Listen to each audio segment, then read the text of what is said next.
మండల కేంద్రమైన నకరికల్లులో హుస్సేన్ హాస్పిటల్ వద్ద నుండి పాతూరు వినాయకుని దేవాలయం వరకు సిమెంట్ రోడ్డు నిర్మాణం ఇటీవలనే పూర్తి చేశారు.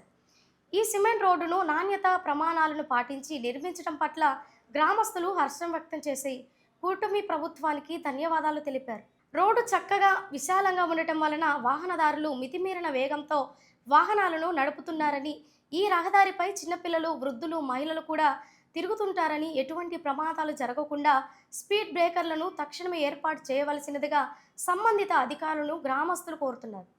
ఈ కార్యక్రమంలో టి రంగయ్య, సాంబయ్య, షేక్ రెహమాన్, జి శ్రీరాములు, మహిళలు పాల్గొన్నారు. ఆర్ఎంబి రోడ్డు కాంచి సుమారు హుస్సేన్ హాస్పిటల్ దగ్గర నుంచి పాతూరు శివాలయం కాడికి రోడ్డు వేసి ఉన్నారు. ఈ రోడ్డు అయిపోయి కూడా దాదాపు ఒక 15 రోజులు పూర్తవుతుంది.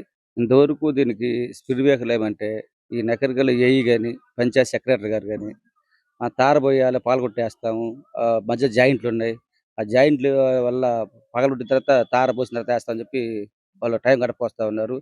ఈలోపు జనమేమో స్పీడ్ బ్రేకర్ ఆఫీసర్ పిల్లలు, తాగుబోతులు, గంజా బ్యాచి రోడ్డు విపరీతంగా స్పీడ్ వెళ్తూ ఉన్నారు. ఆ వెళ్తున్న సమయంలో ఒక టైంలో పిల్లలను పెట్టి వచ్చేసరికి టైంలో బండ్లు తగులుతూ ఉన్నాయి.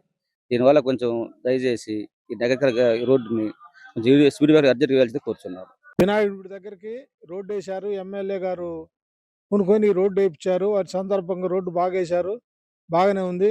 కానీ ఈ రోడ్డుకి స్పీడ్ బ్రేకర్ లేవండి. మన పిఎస్ గారిని, ఏ గారిని వీళ్ళని అడిగితే పగలగొట్టి తారు పోసినాక స్పీడ్ బ్రేకర్ వేస్తామంటున్నారు. ఈ పిల్లలు అటు ఇటు తిరుగుతుంట్లో స్పీడ్ పోతున్నారు, అందులో 60 మీద పోతున్నారు. ఈ జనం తాగుబోతోళ్ళు వీళ్ళు వెళ్తున్నారు. మొన్న అయితే 2-3 దెబ్బలు తగలబోయినాయి. మా అందు దయ ఉంచి ఈ స్పీడ్ బ్రేకర్లు వేయవలసిందిగా కోరుకుంటున్నాము.